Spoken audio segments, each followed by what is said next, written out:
કહેવત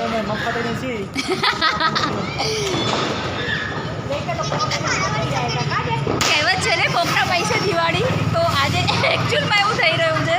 અમે કોકના પૈસે દિવાળી કરી રહ્યા છે. લોકો ફટાકડા ફોડે છે અને એથી વધારે અમે એન્જોય કરીએ છીએ. એટલે અમારી જોડે સાચે એવું બન્યું છે, કોકના પૈસે અમારી દિવાળી.